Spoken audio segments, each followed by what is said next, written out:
ඇමරිකාවට ග්‍රීන්ලන්තයේ මිලදී ගැනීමට අවශ්‍ය බවත් ඒ වෙනුවෙන් නේටෝ ආරක්ෂක සංවිධානයේ සමාජිකයෙකුට එරෙහි වුවද අවශ්‍ය නම් හමුදා බලය යෙදවීමට පසුබට නොවන බවත් ඇමරිකානු ජනාධිපති ඩොනල්ඩ් ට්‍රම්ප් පවසා තිබෙනවා.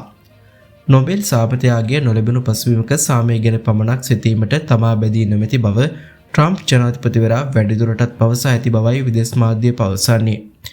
එමෙන්ම ග්‍රීන්ලන්තයේ පාලනය කිරීම සඳහා වූ ඔහුගේ ඉල්ලීම නැවතත් ස්ථිර කර තිබෙනවා. මේ අතර තමාට නොබෙල් සාමතයාගේ ලබා නොදීම සම්බන්ධයෙන් ලිපියක් යොමු කරමින් ට්‍රම්ප් ජනාධිපතිවරයා විසින් නෝර්වේ අගමැති ජෝන්ස් වෙත දොස් පවරා තිබුණා. කෙසේ නමුත් ට්‍රම්ප් ජනාධිපතිවරයාට පිළිතුරු දෙමින් නෝර්වේ අගමැති ජෝන්ස් ගාර් ස්ටෝර් පවසා ඇත්තේ එම නොබෙල් සාමතයාගේ ඔක්තෝබර් මාසයේදී වෙනිසුවෙලාවේ විපක්ෂ නායිකා මරියා කොරීනා ප්‍රධානය කළේ නෝර්වේ රජය නොවන බවත් ඒ පිරිනමන ලද්දේ ස්වාධීන කමිටුවක් විසින් බවත්ය. ට්‍රම්ප් ජනාධිපතිවරයා යොමු කළ ලිපියේ සඳහන් වී ඇත්තේ යුද්ධ 8ක් නවත්වා තිබෙද්දීත් නෝර්වේ රාජ්‍ය විසින් ඔහුට නොබෙල් සාමතයාගේ ලබා නොදීමට තීරණය කළ පසුබිමක ස්වාමිය ගැන පමණක් සිතීමට ඔහුට තවදුරටත් බැඳීමක් නොමැති බවටයි. එබැවින් මින් ඉදිරියට ඇමරිකාවට යහපතක් සිදුවන දේ සහ සුදුසු දේ පමණක් සිතන බවද එම ලිපියේ සඳහන් වුණා. එමෙන්ම ඔහුගේ ලිපියේ තවදුරටත් සඳහන් කර ඇත්තේ ග්‍රීන්ලන්තයේ සහ එහි සම්පූර්ණ පාලනය ඇමරිකාවට නොමැති නම් ලෝකයේ අනාරක්ෂිත වන බවටයි.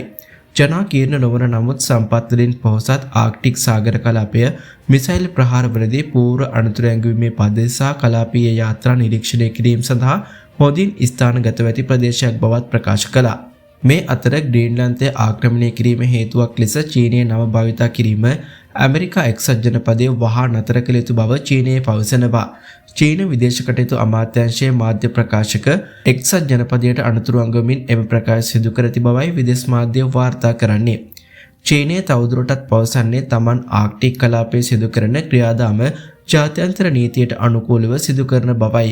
රුසියාව සහ චීනය හමුවේ ඇමරිකාවේ ආරක්ෂාව සඳහා ග්‍රීන්ලන්තය අත්‍යවශ්‍ය බව ට්‍රම්ප්ගේ මතය වන අතර ඒ කෙසේ හෝ අත්පත් කරගන්නා බව ට්‍රම්ප් අවස්ථා රැසකදී පවසා තිබුණා.